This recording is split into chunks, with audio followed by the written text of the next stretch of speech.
Bom dia, irmãos, graça e paz do Senhor Jesus Cristo. É um prazer estar com os irmãos aqui mais uma vez para poder compartilhar da palavra do Senhor. O ano passado eu estava escalado para pregar nessa situação, mas infelizmente eu não consegui chegar a tempo. E esse ano também eu, de maneira providente, resolvi vir ontem e quase que não chegamos também. Foram 2 acidentes na estrada, horas e horas parados, e graças a Deus estamos aqui, né? E é até prudente que depois nós oremos mais uma vez pelos nossos irmãos que estão vindo de Curvelo, de Corinto, Bocaiúva, do Morro da Garça, uma vez que é um período de intensas chuvas, imprudência, férias, enfim, né? É um momento perigoso nessas estradas. Mas que Deus os abençoe e Deus nos abençoe aqui nessa manhã com a meditação nas Escrituras. E eu os convido a abrir Marcos, o Evangelho do Senhor segundo Marcos, o capítulo 2.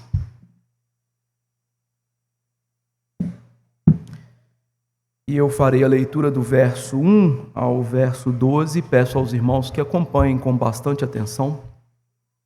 Evangelho do Senhor segundo Marcos, capítulo 2, verso 1 ao 12.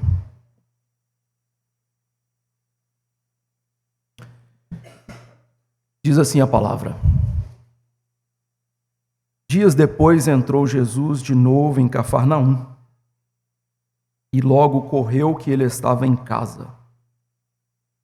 Muitos afluíram para ali, tantos que nem mesmo junto à porta eles achavam lugar, e anunciava-lhes a palavra. Alguns foram ter com ele, conduzindo um paralítico, levado por 4 homens.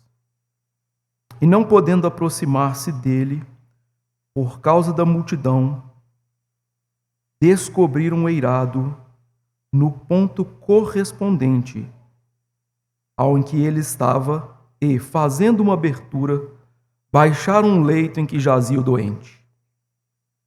Vendo-lhes a fé, Jesus disse ao paralítico: Filho, os teus pecados estão perdoados. Mas alguns dos escribas que estavam assentados ali e arrazoavam em seu coração: Por que fala ele deste modo? Isto é blasfêmia. Quem pode perdoar pecados senão um, que é Deus?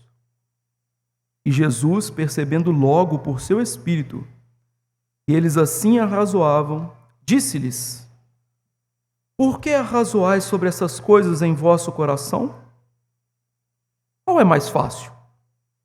Dizer ao paralítico: Estão perdoados os seus pecados? Ou dizer: Levanta-te, toma o teu leito e anda? Ora, para que saibais que o Filho do Homem tem sobre a terra autoridade para perdoar pecados, disse ao paralítico: Eu te mando, levanta-te, toma o teu leito e vai para a tua casa. Então ele se levantou e, no mesmo instante, tomando o leito, retirou-se à vista de todos, a ponto de se admirarem todos e darem glória a Deus, dizendo: Jamais vimos coisa assim. Vamos orar. Senhor nosso Deus, Pai Todo-Poderoso, estamos diante do Senhor que é santo, e nós não chegamos mais ao monte Sião, mas chegamos ao monte da Tua glória, isto é, ao lar celeste, o qual nós podemos fazer isso por meio do sangue de Jesus Cristo. Ele sim abriu um novo caminho até o trono da Tua graça. E nós sabemos que esse trono é um trono de graça. E por isso clamamos que o Senhor nos receba agora nesse lar celeste, junto às incontáveis hostes celestiais que adoram o Teu santo nome constantemente, e também aos primogênitos arrolados nos céus, e junto com os anjos lhe cantam louvor. E nós nos achegamos a Ti porque precisamos nos alimentar de Jesus Cristo, nosso Senhor e Salvador. Nós precisamos da graça e da misericórdia do Senhor. E também precisamos agora de santo temor e reverência, uma vez que o trono de graça também é um trono de juízo. É um trono do Deus que é fogo consumidor. E nossa responsabilidade hoje é muito maior. Aqueles que ouviram na base do Monte Sinai, só um animalzinho, Senhor, se tocar, era morto. E hoje, muito mais. Diante do trono da glória, precisamos de temor e reverência. Porque aquela voz que abalou o monte, também abalará céus e terra. E nada ficará diante da voz do Senhor e Salvador Jesus Cristo. Mas que essa mesma voz fale aos nossos corações nessa manhã. Que o Senhor me use na minha fraqueza, porque sou um vaso de barro. E o tesouro é o Evangelho Santo. Que nós entendamos isso. Não há grandes pregadores, não há grandes pastores. Há um só grande pregador e pastor, Jesus Cristo, que usa a todos conforme quer, apraz e para a glória dele. E que assim seja nessa manhã. O Senhor possa me usar para a glória do teu Filho amado Jesus. Que eu entenda que eu estou aqui para glorificar o Senhor. Que os meus irmãos entendam que estão aqui não somente para ouvir uma mensagem, mas para glorificar Jesus. E este é o maior ato de adoração no dia que se chama hoje. Que assim seja todo este momento devotado ao Senhor, para que no dia eterno nós o vejamos já sem véu, o vejamos face a face. Por fim, eu lhe imploro, perdoa os nossos pecados, Senhor, porque os nossos pecados obscurecem a luz da graça do Senhor. Os nossos pecados turvam os nossos corações. Então perdoa, para que ouçamos de fato a voz de Cristo para a nossa edificação. É no nome do Senhor Jesus que eu imploro estas coisas. Amém. Meus irmãos queridos, pensemos um pouco sobre a realidade da igreja dos nossos dias. É notório que o número de frequentadores das igrejas ditas evangélicas tem crescido. Muitas pessoas têm procurado a igreja. Mas a pergunta que nós deveríamos fazer é: será que elas têm procurado a igreja pelo que realmente importa? Por exemplo, por que você está aqui nessa manhã? O que você veio fazer aqui? Muitas pessoas responderiam essa pergunta dizendo: eu vou à igreja porque é um costume que eu adquiri, é uma tradição cristã. Isso me foi passado dos meus papais, vovós, presbiterianos, e é por isso que eu estou aqui nessa manhã. Outras diriam: eu estou aqui porque, afinal, a gente ouve que o dia do Senhor a gente tem que estar na igreja. Talvez outros digam: eu estou aqui porque eu preciso de cura, eu preciso ser transformado de alguma forma na minha vida para ter uma vida melhor. Agora a questão é: quantas pessoas procuram de fato estar numa igreja por conta do que é essencial, que é o Senhor e Salvador Jesus Cristo, e o que Ele de fato tem a oferecer para nós?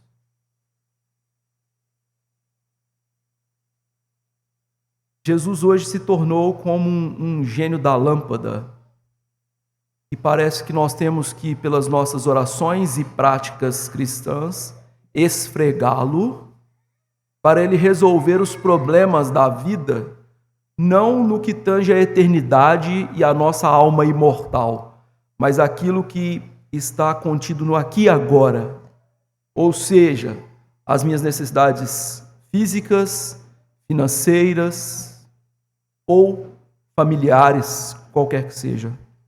Mas esse texto nas Escrituras colocam as coisas em perspectiva, nos mostrando por que devemos ir a Cristo? Por que devemos nos agarrar ao Senhor Jesus Cristo? E para que você o entenda bem, uma vez que você já deve ter ouvido esse texto inúmeras vezes falando sobre os amigos do paralítico ou sobre a fé do paralítico, e o texto não está falando disso, mas para que você entenda bem, eu gostaria de falar um pouco sobre o contexto desse texto. Marcos, ao escrever o seu evangelho, ele nos responde 3 grandes perguntas: quem é Jesus? O que ele veio fazer? E como eu posso seguir Jesus? Do capítulo 1 de Marcos até o capítulo 8 de Marcos, ele vai responder exclusivamente as 2 primeiras perguntas: quem é Jesus e o que ele veio fazer? E este texto está inserido, então, no âmbito dessas 2 perguntas: quem é Jesus e o que ele veio fazer? Para nos ensinar isso, Marcos tem uma longa cena em que ele mostra um dia inteiro de Jesus, e começa lá no capítulo 1.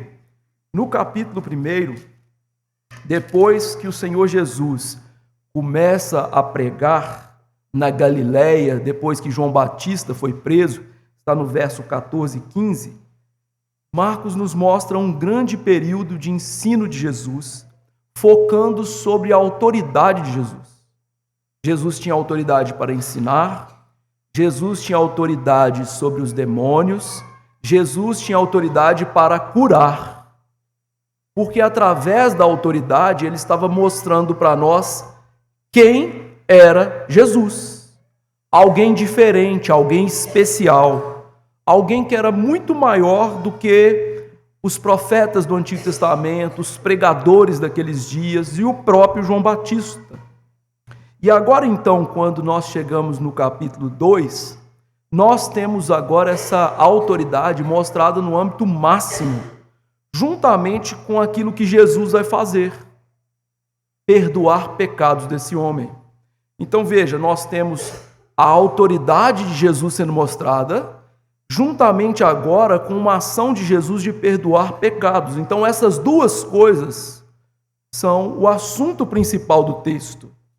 O que esse texto então nos ensina é quem é Jesus por conta dessas 2 coisas: autoridade e perdão de pecados. Então quem é Jesus? Jesus é Deus. Por que ele é Deus? Porque ele é o Filho do homem que perdoa pecados. E é isso que esse texto vai ensinar. Jesus é Deus, porque ele é o Filho do homem que perdoa pecados. Como que Marcos nos prova isso? Nesse texto ele nos dá 3 evidências de que Jesus é esse Deus, que é o Filho do homem e que perdoa pecados. A primeira evidência está no verso 1 ao 5, que são as palavras de Jesus. O verso 1 diz que dias depois, Jesus entra em Cafarnaum e começa a pregar.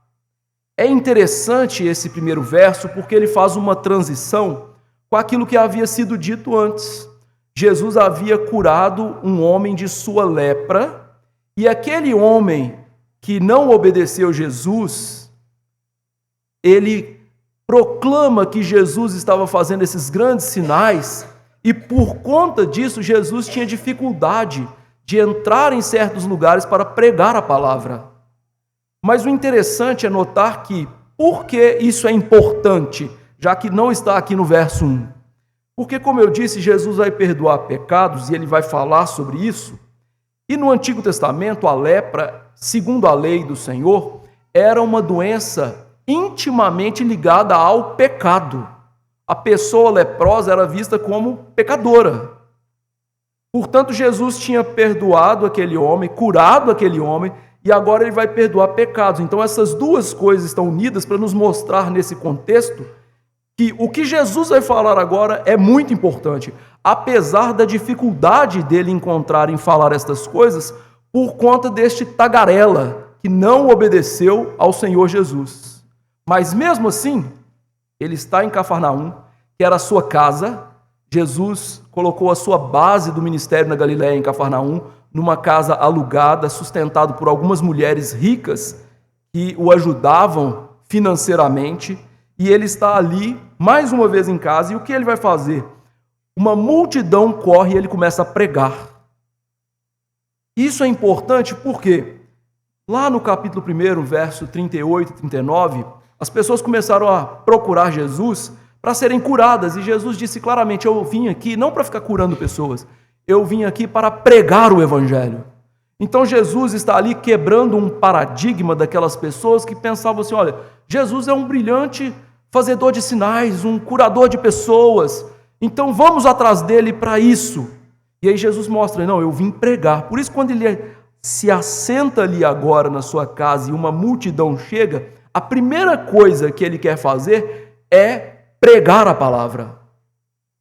Isso é significativo porque o tagarela que eu acabei de citar, que foi curado de lepra, é bem provável que aquele homem tenha sido curado, mas ele não foi salvo.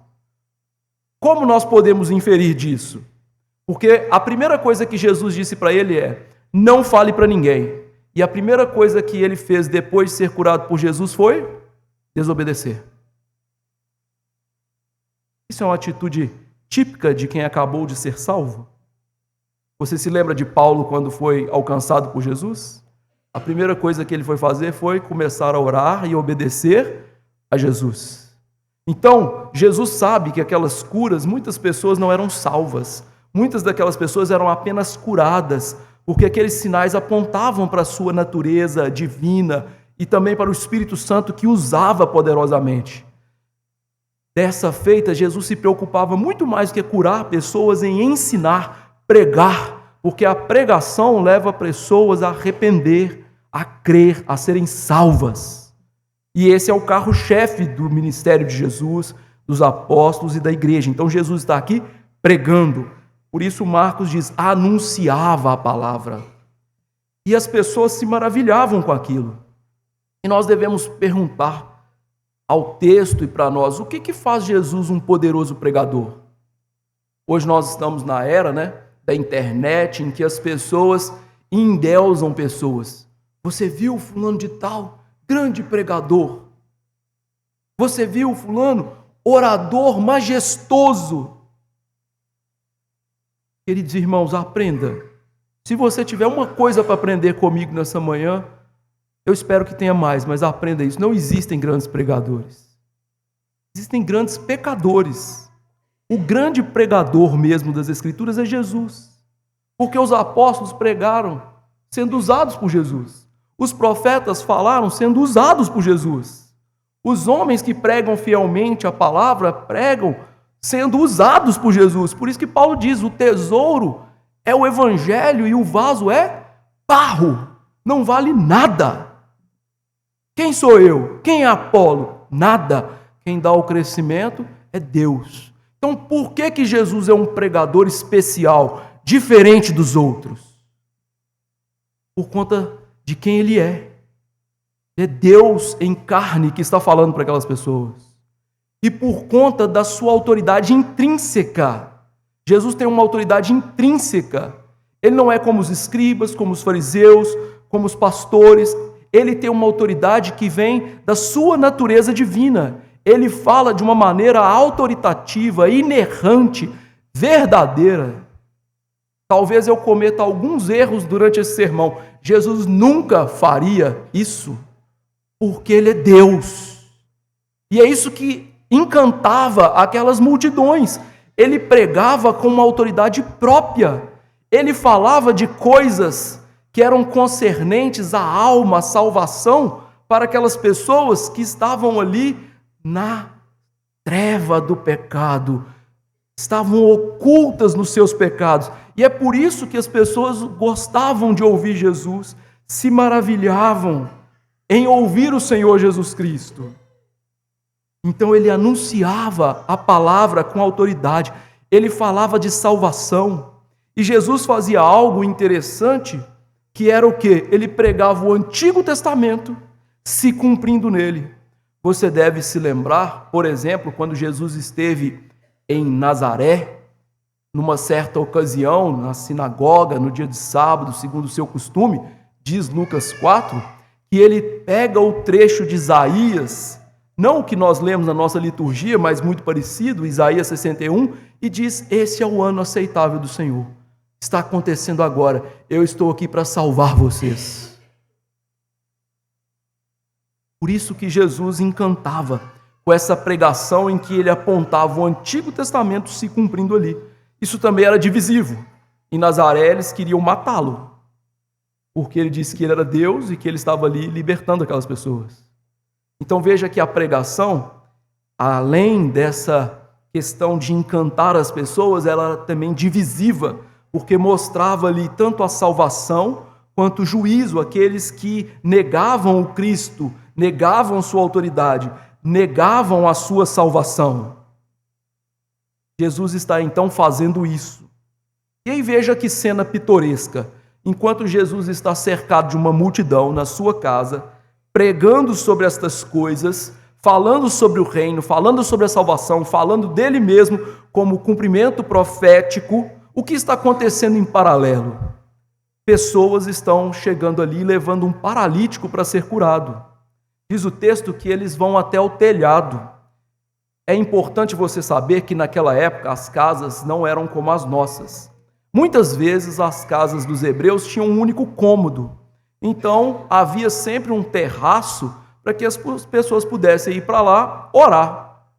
Eu tenho crianças pequenas. Você já tentou orar com crianças pequenas em casa e a porta aberta? Não funciona, não é? Agora imagina aquelas famílias grandes, um cômodo, sem portas para fechar. O que eles faziam? Iam para o terraço, para o teto plano e orar, acessado por uma escada. E aquelas pessoas se valeram dessa característica de construção para poder levar o paralítico, abrir o telhado da casa de Jesus, que era feito ali de barro e pedaços de pau entrelaçados. E aí imagine a cena, Jesus está pregando e aquele barulho, né? Tó, tó, tó. E quando menos se espera, um paralítico ali, na frente de Jesus. Agora eu quero que você entre um pouquinho na cabeça desse homem. O que aquela pessoa mais queria ouvir na vida dela? O que ela tinha esperança de ouvir naquele dia que Jesus estava pregando? Certamente ela queria ser curada. Ela foi para lá para ser curada. Mas Jesus olha, e é interessante que diz o texto que ele olha e vê a fé daqueles homens. É importante salientar que Marcos não está falando aqui da fé salvífica. Eles ainda não conheciam Jesus como Salvador. Essa fé aqui tem a ver com a esperança dele ser curado. Eles entendiam que Jesus, de fato, por estar curando muitas pessoas, podia curar aquele homem. A fé aqui não é a fé salvífica. Mas Jesus consegue ver essa esperança naquele homem. Ele olha com um olhar perscrutador e vê que aquele homem e os seus amigos tinham a esperança que Jesus podia curá-lo. E ao ver isso, Jesus se volta para ele e ele fala aquilo que o distingue aqui e mostra que ele de fato é Deus. Ele diz: perdoados estão os seus pecados. Agora imagina isso. Você está com câncer terminal, você não tem perspectiva, então você ouve que existe um médico que tem um tratamento experimental que pode lhe curar, e quando você se assenta na cadeira daquele médico, ele diz assim: eu perdoo você. O que você faria com aquele médico? O que você pensaria? Jesus fez isso. E às vezes você pode pensar, Jesus está sendo rude, ele está falando que aquele homem é um pecador. Sim, de fato ele é um pecador. Mas quando Jesus fala isso, nós temos algumas realidades pressupostas. Em primeiro lugar, Jesus entende que o nosso principal mal não é o mal circunstancial dessa vida. A gente pensa que o problema nosso é o Lula, ou é o Bolsonaro, ou é o prefeito, ou é o governador, quem quer que seja, ou é o nosso vizinho, nossa esposa. Enfim, o seu problema você pensa às vezes que é uma coisa do aqui e agora. São as ruas esburacadas, as estradas perigosas, é o salário que é baixo, é a inflação altíssima. A gente pensa que os problemas são esses, mas Jesus entendia qual é o verdadeiro problema do homem: pecado. Porque você pode morrer pobre debaixo de uma ponte e se você tiver Cristo, você vai para o céu. Agora, você pode morrer num palácio sem Jesus e você vai para o inferno, você não vai levar nada daqui. Então, o seu problema não é o que você tem ou deixa de ter. É a sua saúde ou não é a sua saúde. O seu problema é seu pecado. E Jesus entendia isso. Porque pecado nos afasta de Deus. Pecado nos leva para o inferno. Pecado condena a nossa alma imortal a sofrer por uma eternidade debaixo da ira de Deus. Então Jesus não brinca com o pecado. E Jesus sabe qual é a real necessidade: ser perdoado. Então ele fala isso para aquele homem. Ele mostra isso para aquele homem. Você está aqui para ser curado? Eu quero lhe mostrar algo mais. Seu real problema é pecado. Isso parece ofensivo hoje, né? Isso parece ofensivo. Hoje nós não gostamos de ouvir de pecado. Se eu perguntasse aqui, quem é adúltero? Você levantaria a mão? Eu sim. Se eu perguntasse aqui, você é mentiroso? Você levantaria a mão? Eu levantaria. Se eu te perguntasse, você é um idólatra? Nós não gostamos de ouvir a verdade. Somos todos pecadores. E mesmo nós que somos regenerados, somos todos pecadores. Não passamos de pecadores. E é isso que Jesus estava mostrando ali, a real necessidade do homem e a gravidade do pecado. Por isso ele não perde tempo, entre aspas, com a cura daquele homem. Ele perde tempo sendo aquele homem um eleito de Deus, com aquilo que importa é a salvação dele. E veja o contraste. Eu mostrei que um homem foi curado de lepra e ele não obedeceu a Jesus. Jesus agora está perdoando o pecado desse homem, aquilo que é pior nesse mundo. E está dando para ele a salvação. Você consegue ver o contraste entre essas duas coisas? Um homem foi curado, mas não foi perdoado, não foi salvo. E agora a gente tem um homem que ainda não foi curado e foi salvo. Isso é o melhor que você pode receber de Jesus. Mas com essas palavras, Jesus mostra que Ele é Deus. Porque só Deus pode perdoar pecados. Só Deus pode dizer para nós: perdoados estão os seus pecados. Então as palavras de Jesus nos mostram que Ele é Deus. A segunda evidência está no verso 6 ao 9. Jesus vê o coração. Jesus vê aquilo que nós não conseguimos ver. Mas diz Marcos que estavam ali alguns escribas e eles estavam ouvindo Jesus pregar. E eles começaram a razoar no coração, ou seja, pensar no coração deles sobre aquela cena que eles acabaram de ver. E a maneira como Marcos descreve isso é importante para o evangelho dele, porque Marcos está mostrando para nós que a oposição à pregação da palavra feita por Jesus começa agora. E onde ela começa? No coração. E por que isso é importante? Porque é do nosso coração que procede o pecado e a oposição a Jesus. Todo pecado que nós praticamos, ele começa antes aonde? No coração. Jesus disse isso. É do coração que procedem os maus desígnios, os maus pensamentos, o adultério, o homicídio. Está lá em Marcos 7, a partir do verso 20. Ou seja, Marcos quer mostrar para nós aqui essa linha divisória. Aonde começa a nossa oposição a Jesus? Aonde começa a nossa oposição à palavra? Não é pelo que fazemos, mas antes pelo que está no nosso coração. E aquilo que fazemos, então, é um resultado do nosso coração. E ele, então, mostra esses homens religiosos, velhos de igreja, nascidos na igreja, os presbiterianos daqueles dias, mas que tinham um coração leproso, cheio de pecado, um coração resistente, duro à palavra de Deus, religiosos, pessoas não transformadas. Queridos irmãos, nascer na igreja é um privilégio, mas nascer na igreja sem se arrepender é um caminho para um inferno muito maior. Você sabia que o seu pecado como membro de igreja é mais grave do que da prostituta que está lá fora? Mais grave do que do matador que está lá fora? Você tem uma responsabilidade muito maior, porque você está no banco dessa igreja. E aqui esses homens, eles não entendiam isso. Por isso eles, no coração deles, eles começam a se opor a Jesus. E veja o pensamento deles. Por que Jesus fala assim? Como que esse homem tem a capacidade de falar assim? Marcos usa para nós um pronome demonstrativo no grego que é pejorativo. Seria para nós o seguinte: sabe quando você quer falar de uma pessoa e você não quer usar um termo ruim, mas você fala assim, aquele ali fez isso? Você usou um pronome demonstrativo, mas aquele pronome demonstrativo carrega com ele o quê? Um tom sarcástico, crítico, maldoso. Esses homens estão usando esse tipo de linguajar.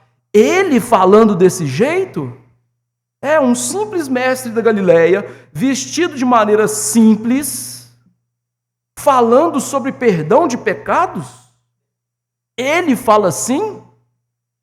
E veja que eles começam a indagar no coração. Quem pode perdoar pecados senão Deus?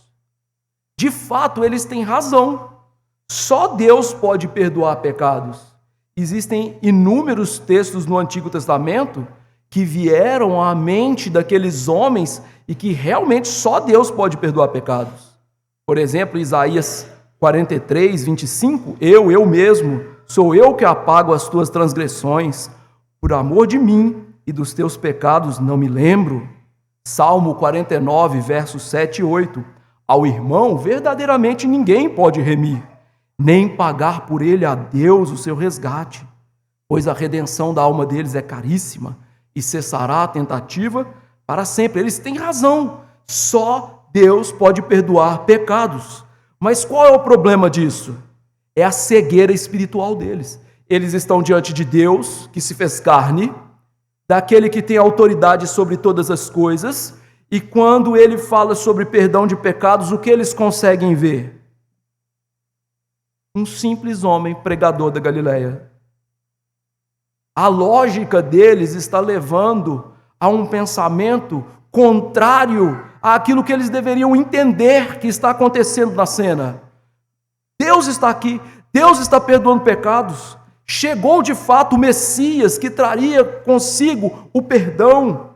Chegou aquele que nós lemos hoje aqui em Isaías, que traz o alento aos pecadores, a redenção de Israel. Chegou esse homem, chegou esse Deus que se fez carne. Mas eles olhavam e conseguiam ver somente um homem simples. O coração deles e a vista deles no sentido espiritual estava completamente turvado aqui, mostrando para nós quão terrível é a cegueira do pecado. Se eu pudesse escolher ser cego nas minhas vistas ou ser cego do pecado, eu escolheria não enxergar nunca mais. Sabe por quê? Porque a cegueira espiritual, ela não é percebida por nós. A pessoa que é cega, espiritualmente falando, ela não percebe isso. A pessoa que é cega, ela sabe que ela é cega. Ela sabe que ela não enxerga. E ela tateia, e ali ela se inclina para as coisas, sabe de onde estão as coisas, e de certa maneira ela se orienta. Mas a pessoa que é cega espiritualmente, ela não sabe, ela não se orienta, ela não consegue encontrar a verdade do perdão de pecados, no que ela precisa se arrepender. E esses homens são assim, cegos espiritualmente falando. Mas se tem alguém que enxerga bem na cena é Jesus. O verso 8 diz que Jesus viu o coração deles. E meus irmãos, isso é algo muito bom para nós, mas de certa maneira isso é algo terrível também. Eu não sei o que você está pensando agora, mas Jesus sabe.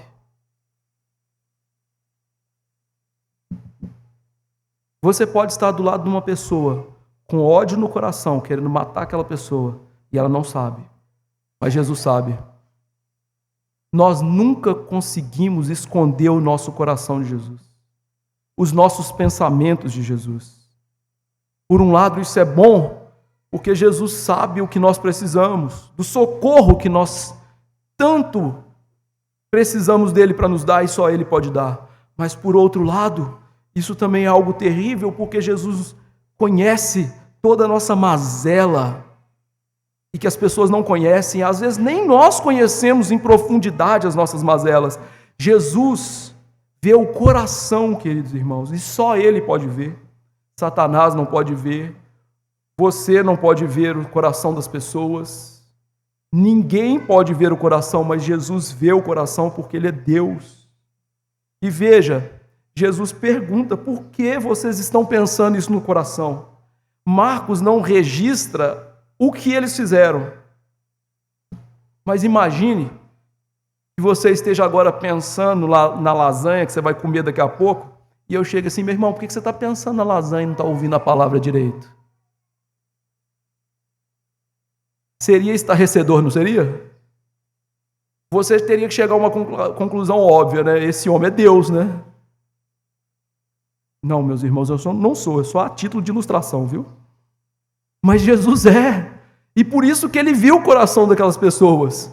E ao invés de se deparar com isso e: Senhor, perdoa-nos, Senhor, tenha misericórdia de nós, aqueles homens continuam empedernidos no seu coração e eles nem sequer se tocam. Como essa pessoa pode ver o coração que só Deus pode fazer?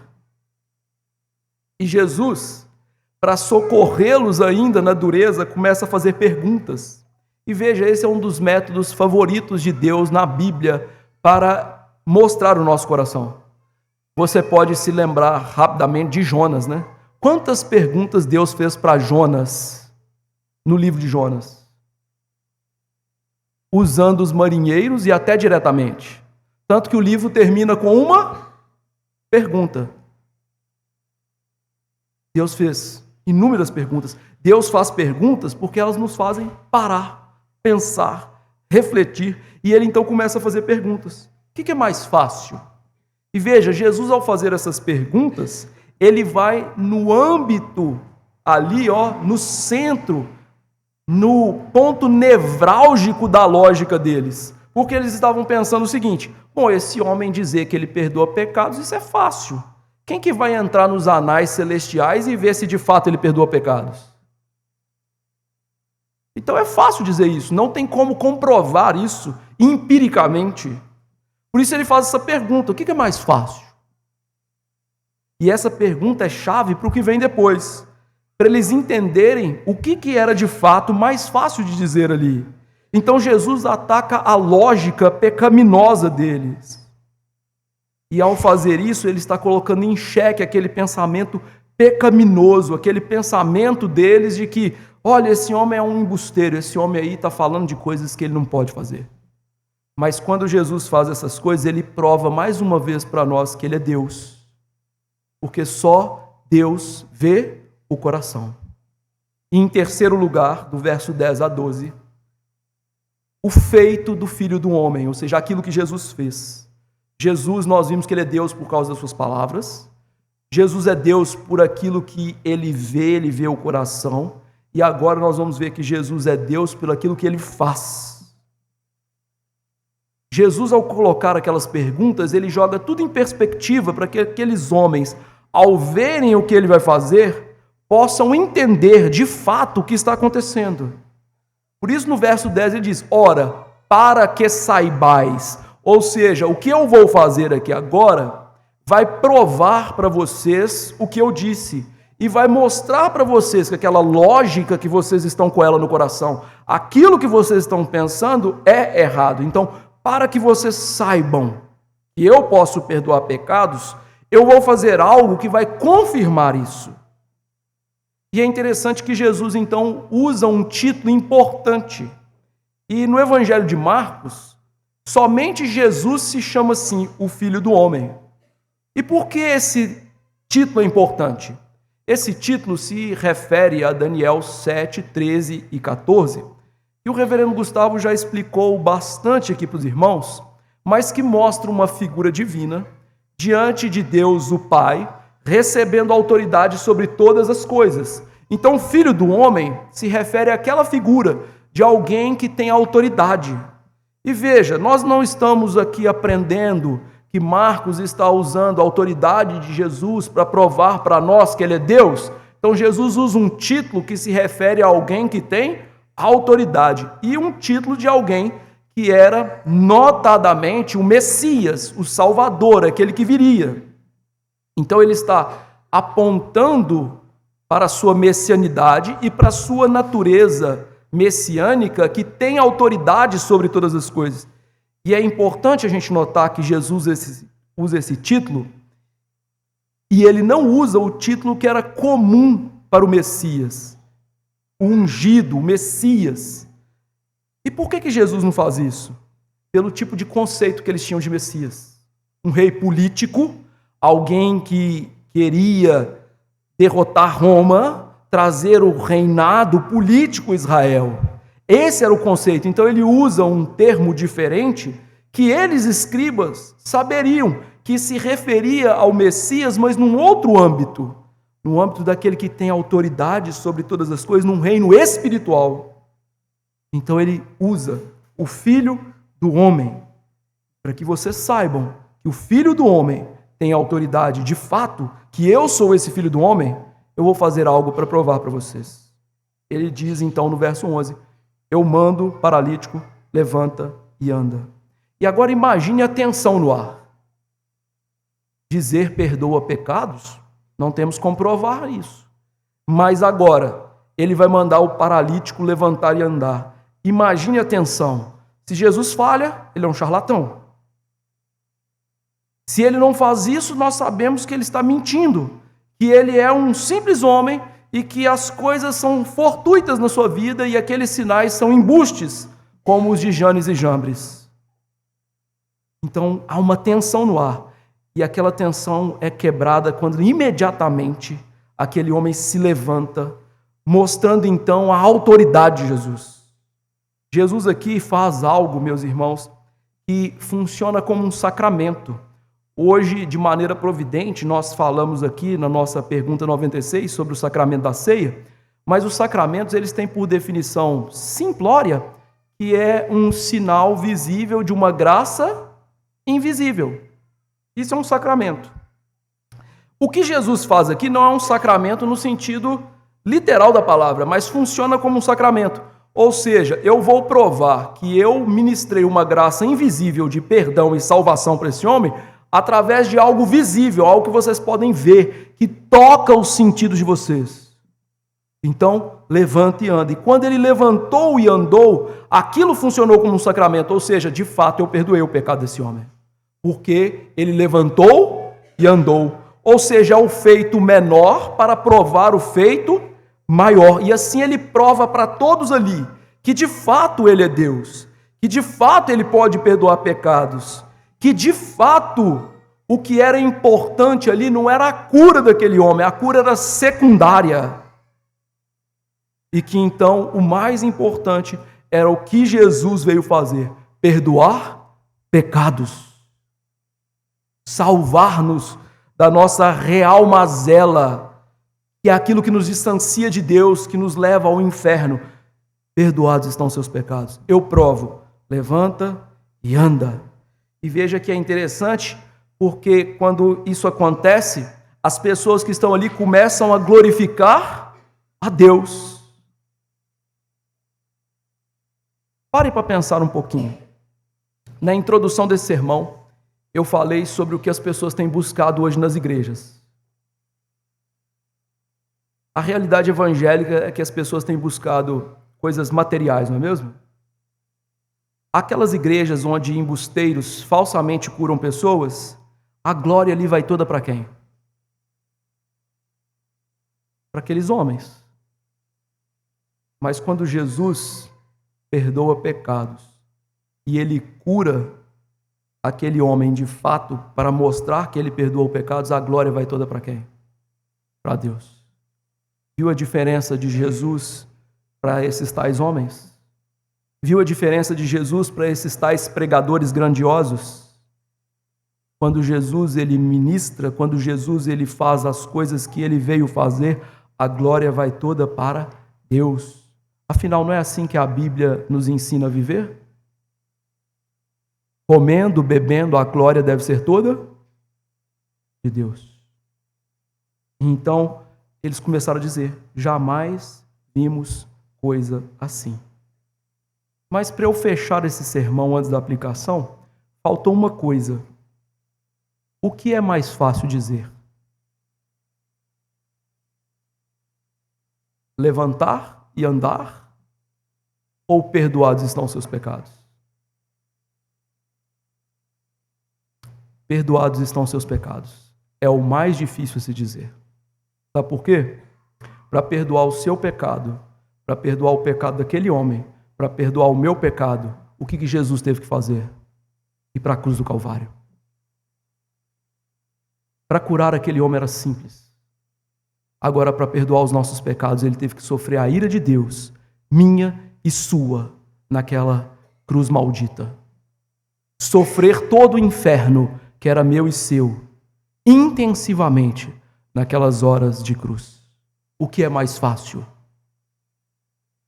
E graças a Deus, que ele então veio para perdoar pecados, que ele veio para salvar-nos da ira de Deus, porque Jesus veio nos salvar do próprio Deus, da ira de Deus. Me dá uma ojeriza quando as pessoas falam assim: ah, Jesus me salvou do inferno. Jesus te salvou de Deus, meu amigo. O inferno nada mais é do que a manifestação da ira de Deus. Quem era o seu inimigo era Deus. E Jesus veio te salvar do seu maior inimigo, fazendo o seu maior amigo e Pai, Deus, o nosso Senhor. Agora, como viver esse texto? O que isso tem a ver com os pastores e com os membros da igreja? Em primeiro lugar, nós que somos pastores, nossa principal função é pregar o Evangelho. E você que não é pastor, você tem uma função muito importante de evangelizar. Mas todos nós somos chamados a anunciar o Cristo que tem autoridade para perdoar pecados. Nós todos somos chamados para isso. A evangelização e a pregação dos nossos dias precisam se centrar nisso. Você deve se lembrar de Paulo escrevendo aos irmãos em Corinto: eu nada decidi saber entre vós, a não ser Cristo e Cristo crucificado. Essa é a mensagem que eu preciso de pregar. E essa é a mensagem que você precisa evangelizar. O Cristo que perdoa pecados. E veja, como que Jesus sabe fazer isso, não é? Evangelizar e pregar. Jesus não começa com aquele falso evangelho das pessoas dos nossos dias que abordam pessoas que nunca viram na rua e falam assim: Jesus te ama. A primeira coisa que Jesus falou com aquele homem foi de pecados. Como é que a pessoa vai entender que Jesus perdoa pecados se ela não sabe o que é pecado? Como é que a pessoa vai entender sobre o amor de Deus se ela não entender antes sobre a ira de Deus que está sobre ela? Jesus não é esses falsos evangelistas e falsos pregadores. Ele vai direto no ponto. Ele fala sobre o Deus que perdoa pecados, que é Ele mesmo. Então essa é a primeira coisa que a gente precisa de aprender a viver nesse texto. Nós aqui no púlpito pregarmos essas coisas e vocês evangelizando pessoas, pregando estas coisas, anunciando essas coisas. Perdão de pecados. Segunda aplicação. Nós nunca poderemos dizer, como Jesus, estão perdoados os seus pecados.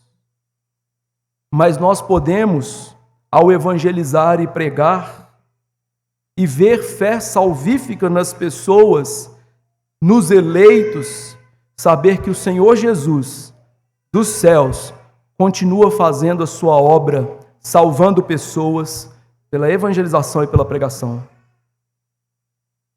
Eu e você não temos o poder de Jesus, mas nós temos a incumbência que Jesus nos deu, e o poder é todo dele. E ele vai continuar fazendo a sua obra. E a maior evidência que a obra de Jesus está sendo feita é essa, a salvação de pessoas. A maior evidência que nós estamos fazendo as coisas como Jesus mandou fazer é pessoas sendo salvas dos seus pecados, pessoas sendo transformadas dos seus pecados. E isso aponta para essa obra que está sendo feita direito, para essa obra que está saudável. E isso é preocupante nos nossos dias. As nossas igrejas crescem, como eu disse na introdução, mas crescem de pessoas que muitas vezes já vêm de outras igrejas. Mas quais são de fato os convertidos que estavam perdidos no mundo, que estavam entregues à idolatria, que estavam entregues a pecados tórridos, horrendos? Nós temos visto nos nossos dias pouca conversão de verdade, poucas pessoas que chegam aos nossos arraiais e falam assim: eu saí lá do terreiro de Macumba, eu saí da esbórnia. Nós precisamos de entender que nós temos que alcançar esses eleitos, sair e falar do nosso Senhor Jesus Cristo. E quando nós vermos isso, esse é o sinal de que a igreja está trabalhando direito. Terceira aplicação. Como nós vimos aqui, essa obra de Jesus glorificou a Deus. O que serve a nossa vida? Nós estamos, já doutrinados nisso, É a primeira pergunta do breve do Catecismo Maior. Nossa vida é para glorificar a Deus. Queridos irmãos, nós precisamos de deixar o discurso disso e viver isso de fato. Quando você escolhe um curso para fazer, adolescente, jovem, você pensa em primeiro lugar no quê? Eu vou ser médico para a glória de Deus ou vou ser médico porque eu quero ser doutor? Quando você abre um negócio, a primeira coisa que você pensa é o quê? Isso vai me dar rentabilidade ou eu vou fazer isso para a glória de Deus? Quando você se alimenta, você pensa na glória de Deus? Quando você cuida do seu corpo, você pensa na glória de Deus? Então para de falar isso e pratica isso. Chega desse discursinho só bonito e vai viver de verdade para a glória de Deus. É isso que a igreja precisa hoje.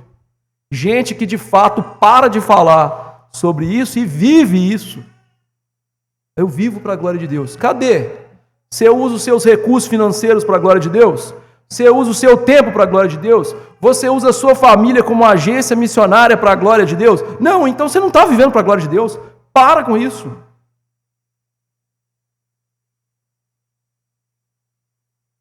Ser reformado é viver isso. Não é ficar falando sobre isso. Porque foi assim que Jesus viveu. Foi assim que os apóstolos viveram. Foi assim que os reformadores viveram. Viveram para a glória de Deus. Como igreja, a gente tem que ser uma igreja para a glória de Deus. Como membros dessa igreja, membros para a glória de Deus. Criando os meus filhos para a glória de Deus. Trabalhando para a glória de Deus. E é assim que tem que ser. Quarta aplicação. Nesse texto, ainda que eu não tenha mencionado e trabalhado isso, nós temos aqui duas realidades acontecendo ao mesmo tempo. Pessoas que estão ouvindo a palavra e se maravilhando, e pessoas que estão ouvindo a mesma palavra e estão se endurecendo. Essas duas realidades sempre acontecem na pregação da palavra. Pessoas que ouvem e são impactadas e transformadas e dizem: é isso que eu preciso de ouvir, eu tenho que fazer isso. Eu tenho que crer nesse Jesus, eu tenho que me agarrar nesse Jesus. E outras que, isso é radicalismo, isso é bobagem. E eu lhe pergunto, o que está acontecendo no seu coração nessa manhã? Porque o destino desses fariseus aqui, vocês ouviram escribas e fariseus, vocês ouviram uma longa e boa série de sermões sobre os juízos de Jerusalém no ano 70. foi destruição e foi inferno. E eu lhe pergunto, qual é o seu destino? O que está acontecendo no seu coração? Lembrando que a oposição à palavra começa no coração. Quinta aplicação. Hoje há muita ênfase no coração, mas sem levar o coração para a vida. É por isso que, por exemplo, há mulheres que se vestem de maneira vulgar e falam assim, não, mas o meu coração não tem adultério, eu não estou adulterando ao fazer isso. Ora, o nosso coração não fala o que a nossa boca não fala o que o coração está cheio? Nós nos vestimos do que o coração está cheio. Nós comemos do que o coração está cheio. Nós trabalhamos do que o coração está cheio. Então, sim, o coração é importante. Mas eu quero que você entenda que nós mostramos que o nosso coração está sendo transformado por Jesus com aquilo que a gente faz. Então, não adianta você falar que o seu coração não tem adultério e se vestir como uma adúltera. Não adianta você falar que o seu coração tem desapego às coisas e se apegar a elas na vida prática. O nosso coração ele é demonstrado por aquilo que a gente faz, porque o coração é a sede dos pensamentos, das volições, das ações. Tudo começa ali. Então vamos começar a agir de maneira que o nosso coração, de fato, seja um coração transformado por Jesus Cristo. E só Jesus pode fazer isso. Então peça a Jesus que transforme o seu coração, para que de fato o seu coração seja bom e reto, como Lucas diz na parábola da boa semente ou do semeador, e assim você atue com um coração bom e reto. Sexto lugar,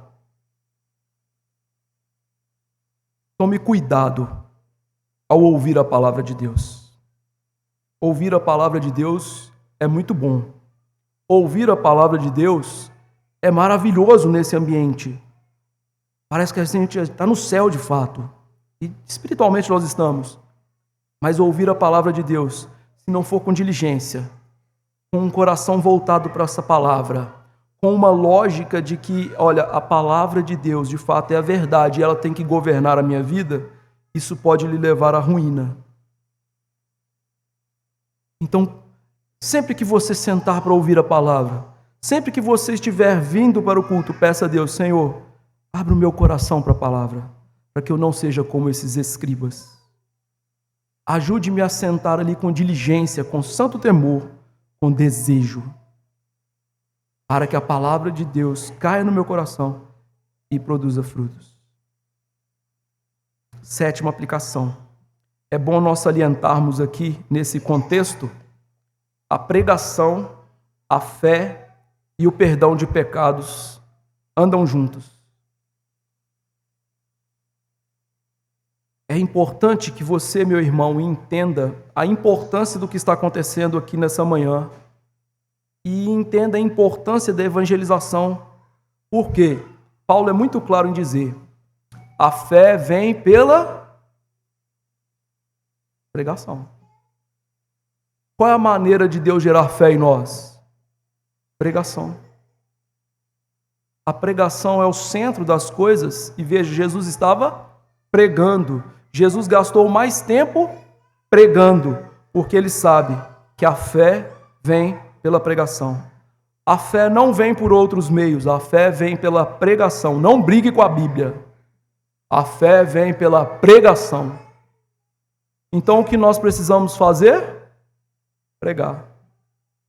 Esse é o carro-chefe da igreja, esse é o carro-chefe da nossa evangelização, né? As pessoas dizem, né? Pregue o evangelho, se necessário use palavras. Isso é uma heresia gigante. Jesus, quando as pessoas procuraram ele para ficar curando, ele falou assim, peraí, eu vim aqui pregar, eu não vim aqui ficar curando, não. Então pare de falar asneiras, leia a sua Bíblia melhor e você vai ver que o centro é a pregação. A fé vem pela pregação. É também pela pregação que vem a nossa regeneração. Claro, a regeneração pode ser usada de maneira especial nas crianças, mas é uma exceção à regra de outras maneiras, que nós não vamos tratar aqui. Mas a fé e essa salvação inicial tem a ver com a pregação. E em último lugar, oitavo, voltando ao começo, a nossa introdução. O que você veio buscar aqui nessa manhã? O que é realmente importante na igreja, na sua vida? Espero que nesse momento você tenha entendido. É Jesus. E que esse Jesus perdoa pecados. Isso é essencial. E que isso nunca saia do seu coração. Você nunca deixe de lembrar dessa realidade do nosso Senhor Jesus Cristo, do que Ele veio fazer, que é perdoar os nossos pecados. E quando então você estiver doente e Cristo não quiser lhe curar, você ainda estará contente porque Ele perdoou os seus pecados. Quando você estiver com dificuldade financeira e Ele não quiser lhe dar um alívio nesse sentido, você se lembre, Jesus veio perdoar os meus pecados. Isso é o mais importante. Quando você não passar no curso que você quiser, você se lembre, o perdão de pecados é o mais importante. Isso nunca sai da sua mente. Que Deus nos ajude. Porque isso sai da minha mente às vezes. E sai da sua também. Mas que o Senhor Deus nos ajude.